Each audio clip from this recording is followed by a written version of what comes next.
L'enfant va et prend une culotte. Il dit, je vais à l'école, une culotte non repassée. J'ai dit, non. Même si tu es en retard, je vais m'excuser, moi-même je vais te déposer. Repasse ta culotte.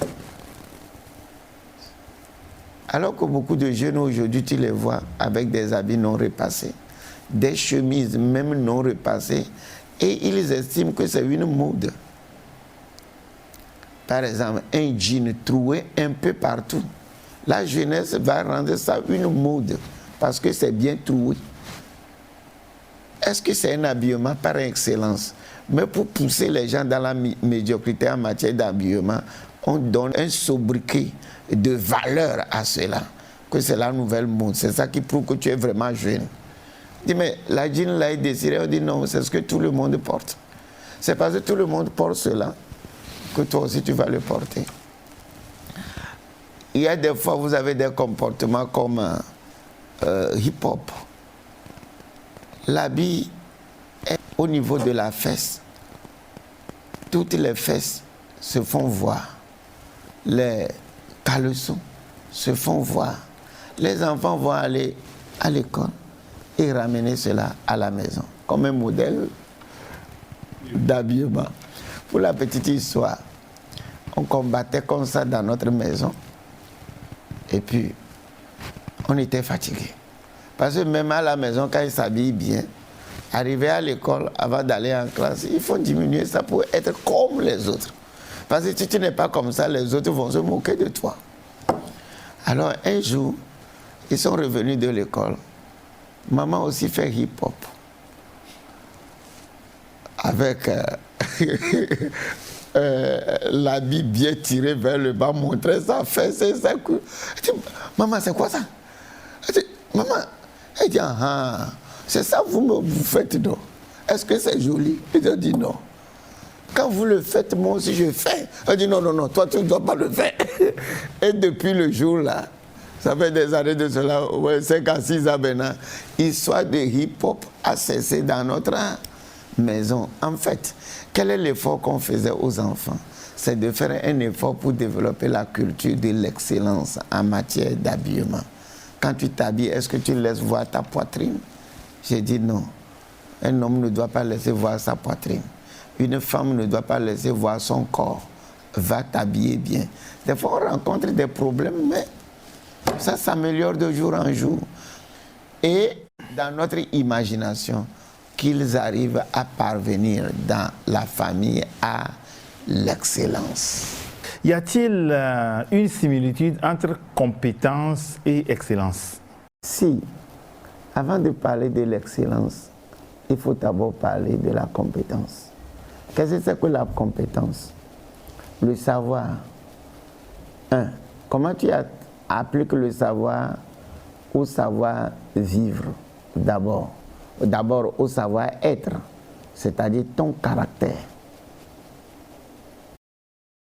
Menteur, tricheur, tu n'as pas intègre, mais tu as le savoir.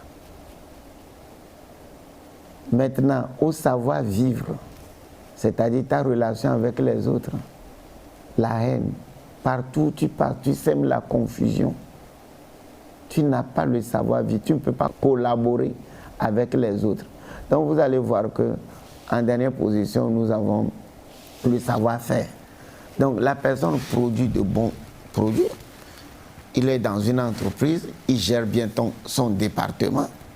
Mais tout ce qu'il fabrique avec son caractère, il détruit ça. Tout ce qu'il fait de bien avec son caractère, il détruit ça. Parce qu'il a le savoir et le savoir-faire, mais il n'a pas le savoir-être ni le savoir-vivre. Ainsi de suite. Donc, quand vous regroupez le tout, on parle de l'excellence. Voyez-vous, en milieu de travail, je suis sûr que vous êtes ici à la TVT, on te note. Vos supérieurs vous notent. On ne note pas seulement ce que tu fais. On note aussi ta relation avec les autres. Ton équipe de travail. Et chaque fois que je viens ici, moi je vois au-delà de ce que nous faisons. Telle personne, il est là, vient me dire bonjour. tu les motives avant le début du travail? Comment vous vérifiez que tout le monde est à son poste avec la joie de faire son travail? En tant que gestionnaire de ressources humaines, je regarde tout ça là, mais vous ne savez pas. Alors, pourquoi on met tout ça là dans les notes qu'on donne à un employé? C'est parce que ça aussi c'est important.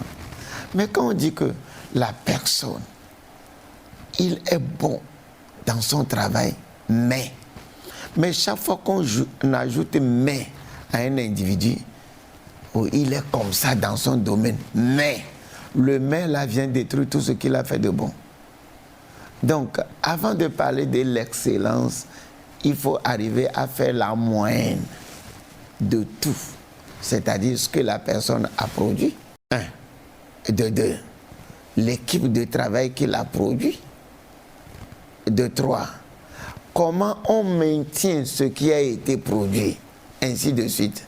C'est la moyenne de tout cela qui donne l'excellence. Dans un lieu de travail, comment alors cultiver l'excellence? D'abord, j'ai dit que les gens peuvent être médiocres en matière de ponctualité. Si on dit 7 heures et ils viennent à 10 heures. Donc, voilà pourquoi, devant les services, il y a un cahier à signer. Mais les gens vont plus loin. Ils portent seulement, à l'époque du numérique, tu portes ton bague, le fait de passer là-bas, l'ordinateur voit à peu près l'heure à laquelle tu es arrivé au service, au lieu de la signature. Donc si tu vois que, si tu penses qu'on ne vérifie rien, nous sommes à l'heure du numérique. À la fin de l'année, on va te dire que tu t'es absenté tel nombre de fois. Mais comment vous avez su? Le badge que tu as porté te signale chaque fois que tu rentres dans l'entreprise. Ainsi de suite. Donc, à vrai dire, cultiver l'excellence en un milieu de travail, un des exemples, d'abord, c'est d'être à l'heure. 2, de donner le meilleur de soi-même. Il y a des milieux de travail, quand vous allez, on force les gens à avoir le même uniforme. Pourquoi? C'est l'excellence qu'on cherche toujours. Les mêmes uniformes. Parce que quoi? Si on demande aux gens de porter ce que vous voudrez, ils vont porter n'importe quoi. Si on dit aux gens de porter les vestes, peut-être qu'ils n'ont pas assez de moyens pour changer les vestes tout le temps. Donc, on met des habits là-bas. Dès que tu arrives, tu portes l'habit pour rendre le service comment? Excellent. Très bon. Quel est le mariage qu'on peut établir entre le don de soi et l'excellence? Le don de soi. Vous savez, un homme, comme je l'ai dit, a 4 choses. Le corps donne la discipline. Combien de temps tu mets dans la vision? Est-ce que ça t'arrive ici des fois de rester au bureau jusqu'à minuit parce qu'il y a un élément à monter? Pourquoi tu le fais? Le corps a la discipline. Le cœur a développé beaucoup de motivation. Il y a une force intérieure comme de l'essence qu'on met en toi qui propulse le moteur à démarrer. Et tout ça là font que quoi? La vision de l'entreprise avance. Quand le cœur a la passion, quand le cœur a la motivation, nous avons quoi? L'esprit donné, un esprit de sacrifice. Quelqu'un peut dire, ok, le salaire qu'on me donne ne peut pas me faire faire tout ça là. Mais une autre personne dit non, tant que je sois là-bas, le travail là doit être prêt avant demain. Et demain, nous nous regardons la télévision, tout est en norme, tout est prêt, tout est joli à voir. Pourquoi? Il y a quelqu'un qui a fait don de soi, gratuitement, en ayant quoi? La passion dans le cœur, en ayant quoi? La vision de réussir ce qu'il est en train de faire. Et en troisième position, en ayant la discipline, c'est-à-dire le temps que je mets dans ma vision. Dans la vie, nous avons 2 observateurs. Ceux qui voient les défauts en d'autres termes, critique. Et ce qui encourage ce qui est déjà fait à mieux avancer. J'ai comme l'impression que la société regarde trop les défauts et n'encourage pas celui qui fait un effort supplémentaire. Or, c'est seulement l'effort supplémentaire qui amène l'excellence. Combien d'écoles aujourd'hui cultivent encore l'excellence? On nous a montré des gens la dernière fois sur la première qui ont eu des idées excellentes en écrivant des projets et on les aide en les formant pour la réalisation de ces projets. C'est déjà un départ, mais que ça soit fait dans tous les domaines où on veut l'excellence. Quel est l'impact de l'excellence sur, premièrement, l'individu lui-même, sur sa famille et sur le pays dans lequel l'individu vit? Je suis excellent, tu es excellent, il est excellent, elle est excellente, nous sommes excellents. Ça produit que le pays devient excellent. C'est la meilleure manière de vous répondre. Mais si à côté de l'excellence, il y a la médiocrité, nous avons des excuses. On va dire qu'il est excellent parce que quoi, il est sorcier.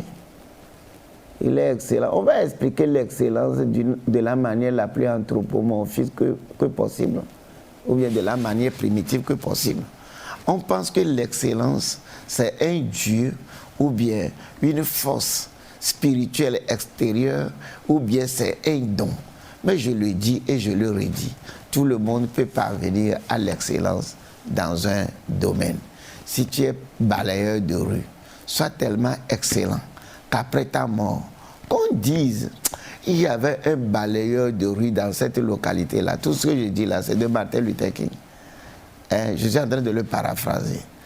Il dit que dans chaque domaine, si tu ne sais que coiffer les gens, coiffe tellement les gens qu'on dise, si le coiffeur là ne vient pas, je ne vais pas me coiffer. Mais qu'est-ce qu'un coiffeur a? Mais nous tous, nous avons besoin d'un coiffeur. Mais un coiffeur peut se rendre indispensable dans ta vie en faisant quoi? En te coiffant avec excellence. Dans tous les domaines, tout ce que tu fais, fais cela avec excellence. Vous allez chez un médecin, avant de te soigner, il te prend en charge psychologiquement d'abord. Il te donne des conseils, il te fait rire à telle enseigne qu'au cours du traitement, tu ne sens même pas de douleur. Il y a un autre qui dit, hey, vas-y là-bas, on va te faire ça et ça et ça et ça et ça. Fais vite, je n'ai pas le temps. Psychologiquement, tu es malade avant qu'on ne te traite. Tu es plus malade avant qu'on ne te traite. Donc ce travail-là, par exemple, n'est pas fait d'une manière excellente. La personne déverse ses frustrations sur toi, ainsi de suite. Donc, généralement, on peut parvenir à l'excellence. Que chaque individu se développe là où il se trouve, avec ce qu'il a, mais de la meilleure manière que possible. Que chaque individu reste là où il se trouve. Il utilise ce qu'il a. Il fait sa chose avec ce qu'il a. Et il se développe avec ce qu'il a, mais de la meilleure manière que possible. À telle enseigne que quelqu'un va venir dire, c'est une maison en paille que cet individu a construite. Mais regardez comment c'est joli. C'est-à-dire que la personne a réussi à donner toute l'excellence, tout son meilleur. Mais il ne s'est pas levé un jour, je vais construire une maison comme les maisons en briques, en ciment de Lomé ou bien d'une ville. Ou bien celui-là qui est venu au village, il a de l'argent, il a acheté briques, il a acheté ciment, il a fait des briques modernes, il a coulé dalle.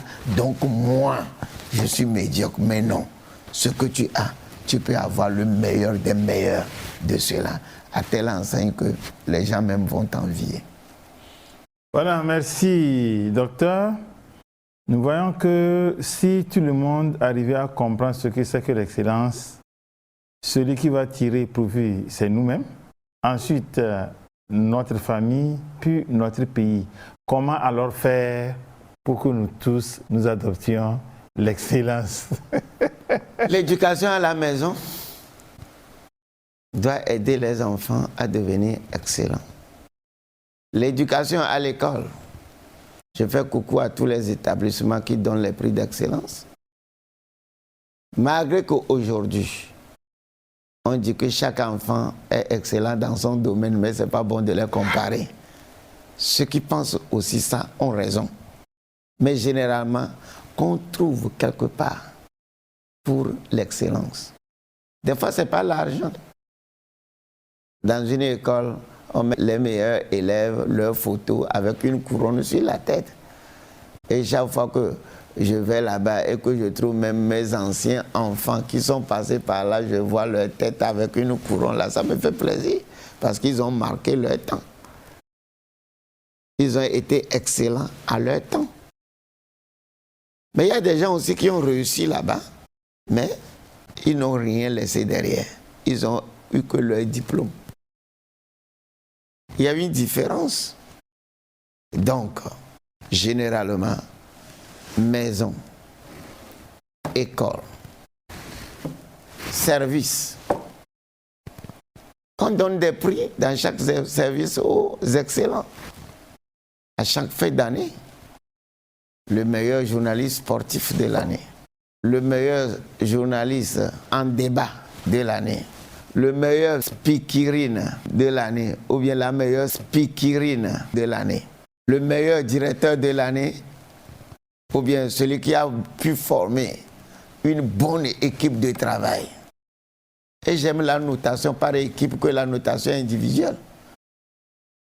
Parce que si ce que tu fais m'affecte, je ferai tout pour te corriger. Ainsi de suite. Et vous allez voir qu'en fin de compte, nous avons une culture excellente. De la même manière que les gens qui donnent des prix d'excellence en matière de qualité, en gestion de qualité, continuent cela. Dans tous les domaines, dans les produits fabriqués dans nos industries, même import et export, ceux qui font venir des choses excellentes dans le pays,